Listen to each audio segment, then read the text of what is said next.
Have you ever met a man who saw a baby girl crawling on the floor and proposed marriage to her? Neither have I. Apparently, this is something that men just don't do.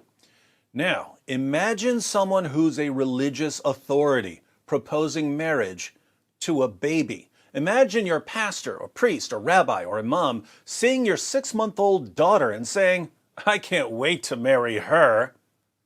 Would you continue going to that church or synagogue or mosque? Men, answer me in the comments section. How many teeth would your pastor or priest or rabbi or imam still have in his mouth if he so much as suggested the possibility of marrying your infant daughter? What kind of man sees a baby and hears wedding bells? What kind of man hears goo goo gaga and thinks, ooh la la? Only one kind of man. The kind who claimed to be the final prophet of the great God Allah. Ibn Ishaq, page 311. Ibn Ishaq recorded that the apostle saw her, al-Fadl, when she was a baby crawling before him, and said, "If she grows up and I am still alive, I will marry her." But he died before she grew up. Lucky girl. Name one way this guy isn't the creepiest person who ever walked the planet. Muhammad saw a baby crawling in front of him, and he said, "If she grows up and I'm still alive, I'll marry her." Keep in mind that when Muhammad talks about a girl growing up, he's referring to the girl reaching the ripe old age of 6.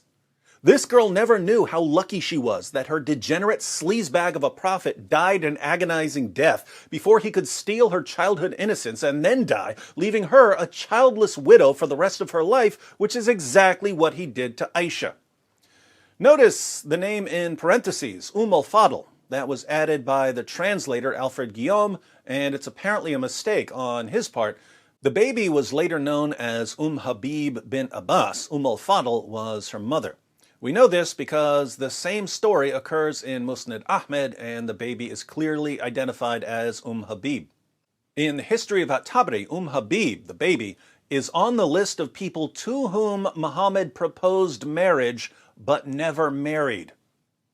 What are our Muslim friends going to say about this?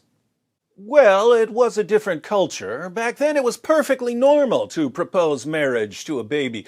And perhaps Muhammad saw her and knew that she had a great memory, and so he wanted to marry her so that she could preserve stories about him and be a blessing to the Muslim community.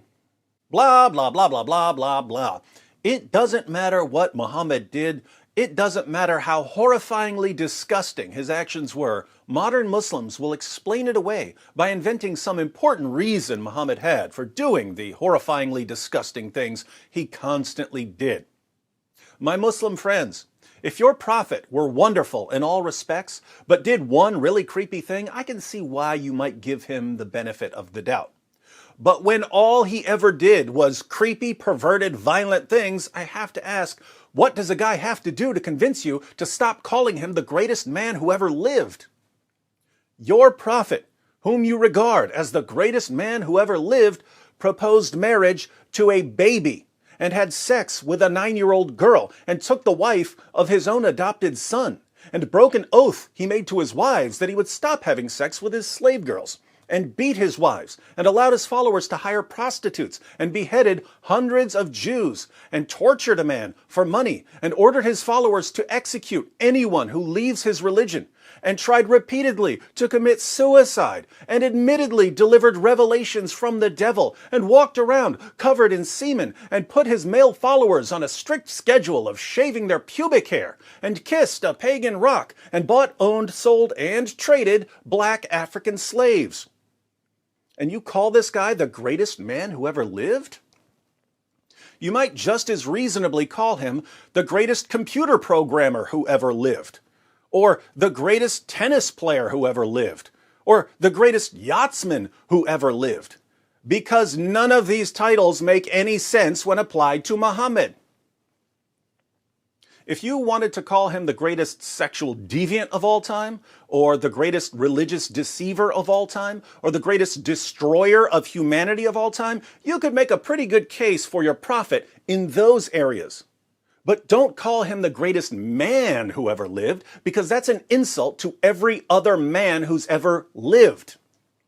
When you call an egomaniacal, violent pervert the greatest man who ever lived, you're saying that every other man who ever lived is worse than an egomaniacal, violent pervert.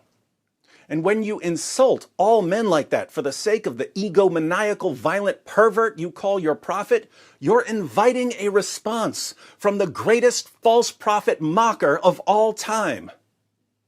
That would be me.